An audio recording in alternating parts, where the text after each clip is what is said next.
à Recette pour paresseuses. Aujourd'hui, comment faire une fondue au fromage. Ça te prend un caclon. Si t'as pas de caclon, prends n'importe quelle casserole, mets ça là, puis on part. Ma recette, c'est pas compliqué, ça prend 2 sortes de fromage, emmental et gruyère. Puis si t'as pas de baguette, ben tu peux verser ton fromage sur n'importe quel légume, du brocoli, du chou-fleur, des poivrons, ce que tu aimes. Bon, là, évidemment, j'ai pas de brocoli, pas de chou-fleur, je viens de dire ça, puis mon frigidaire, il fonctionne à peu près. Tu peux mettre ça sur des endives. C'est pas compliqué, la recette pour 4 personnes. C'est 2 tasses de fromage pour 1 tasse de vin. Et l'autre ingrédient, c'est 1 cuillère à soupe de farine, n'importe quelle sorte de farine. Ça, c'est le goût que les paresseuses détestent. Ça, c'est rare. Donc là, tu mets 1 tasse d'emmental. Là, tu as 1 tasse d'emmental, ça te prend donc 1 tasse de gruyère.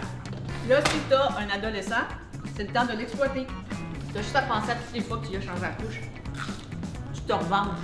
Ouais, là, ton ado, visiblement plein de testostérone, est capable de rappeler ça beaucoup mieux que toi. Veux-tu partir avec ce petit bout-là? Bon. L'ado, il a un défaut, il s'échappe à terre. Ça, c'est le temps d'appeler le chien. Coconut! Ouais, c'est bon, ça. Fais l'aspirateur, fais l'aspirateur. Bon, là, tu ramasses les petites graines qui restent, et voilà, c'est fini. Normalement, pendant que tu fais ça, tu es supposé de faire chauffer ton vin. Mais j'ai oublié de le faire chauffer, et là, je vais le faire chauffer tout de suite. Et si tu veux sauver du temps, tu fais chauffer ton vin, tu râpes le fromage après.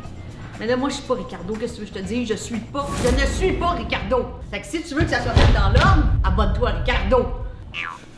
Là, t'as tes 2 tasses de fromage. Il manque juste une affaire.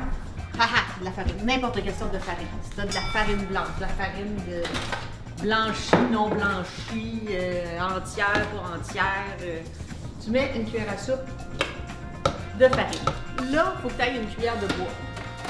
Et si tu prends pas 1 cuillère de bois, il fratine les casseroles! Tu vas mélanger dans un petit pot comme ça. Wouhou! Bon, là, faut que tu fasses chauffer ton vin. Là, tu le mets à médium fort. Pendant que tu attends, comme tu es paresseuse, tu veux pas que ça te prenne trop de temps, c'est là que tu attaques ta baguette. Là, elle est vraiment dure. Alors, tu mets ton pain dans le fond de ton assiette. Je ne sais pas si mon chum va en prendre. S'il en veut, j'en fais pour lui. Puis s'il en veut pas, c'est pas grave, parce que la fondue, là, une fois que c'est fini, ça se garde au frigidaire un bon 3-4 jours. Puis après, tu la fais réchauffer, puis tu repars comme ça. Moi, j'ai pas le goût de manger ça sur plein de pain. Fait que c'est là que je mets mes légumes dans mon bol. Là, le vin frétille. Là, tu prends une poignée de fromage, tu la mets dedans. Là, quand ça se dissout, tu en mets un petit peu plus. Tu continues comme ça. Faut pas que tu arrêtes de brasser. Là, c'est le temps que tu consommes. Regarde comment c'est beau, ça.